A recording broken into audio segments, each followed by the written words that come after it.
Okay, now for the record, this is November 29th, 2012, and we're meeting at the DLC, the Lawson Center, which is a museum and heritage center, formerly LS Aero Marine, and as we always called it, Lawson's.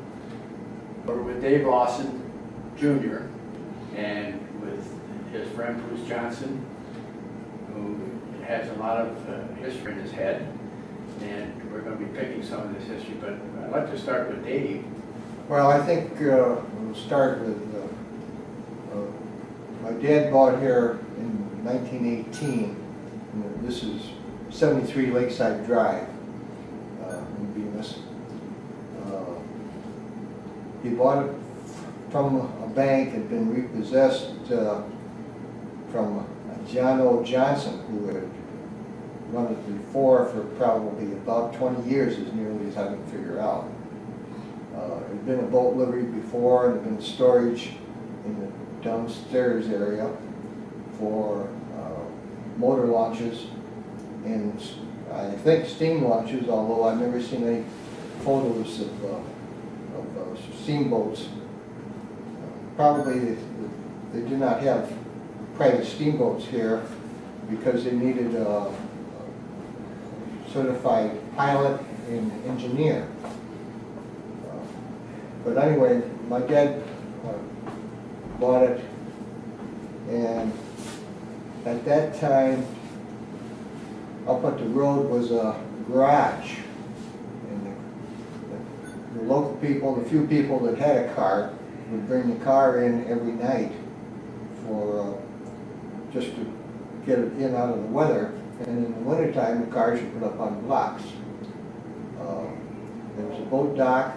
There was a gas pump that was up at the street level. And I remember my dad always talking about having to carry gasoline to fuel down to the boats at the dock. In about 1920,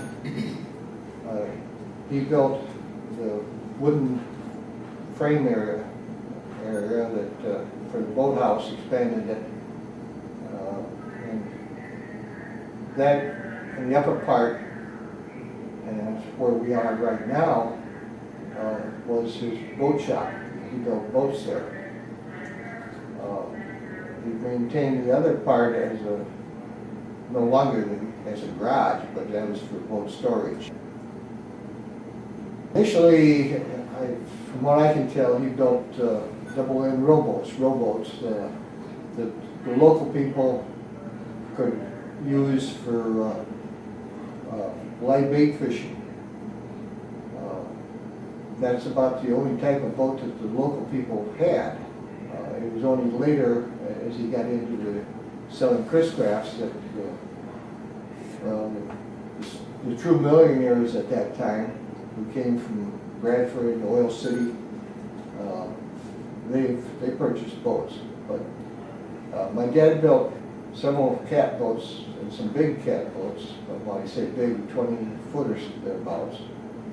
And then he built a power boat, and we have in our showroom a triple cockpit,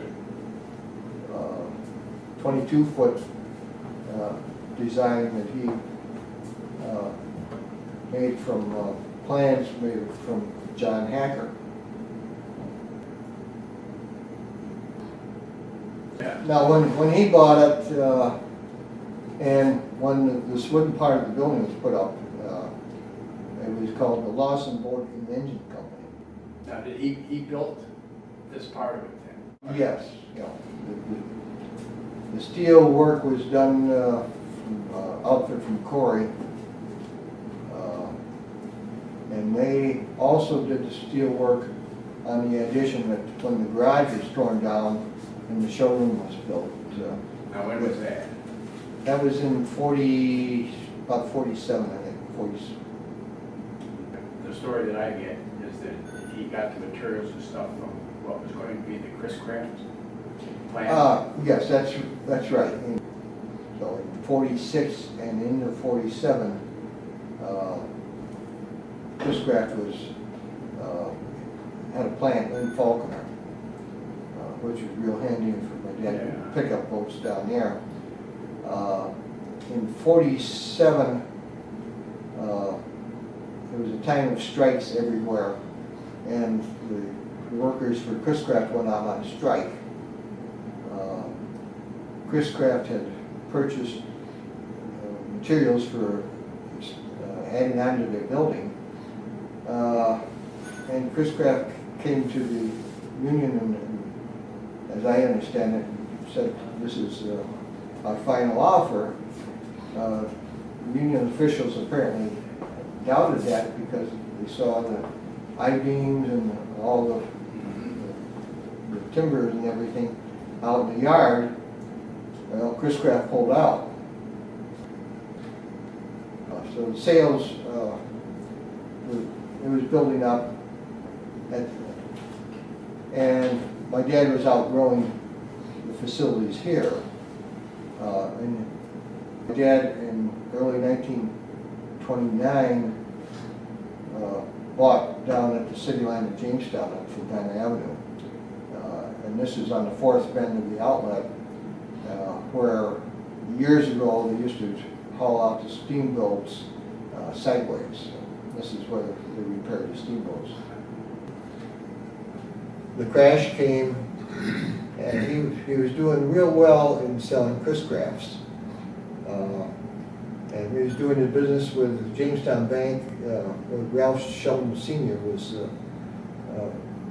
principal in the bank.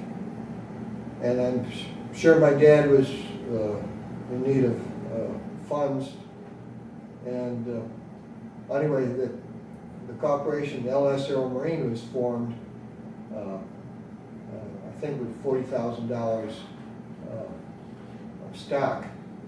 So Ralph Sheldon was looking for something for his son to do, Ralph Sheldon Jr., who had been afflicted with polio when he was about 7 years old, I guess.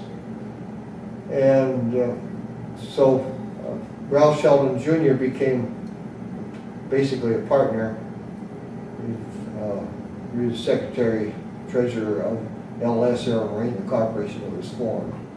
How was it with you when you were working with your mom and dad and then your sister Jean? Was it harmonious? Yes, because we didn't know anything else. We both grew up in the business. The whole family was there. It was just a way of life. I mean,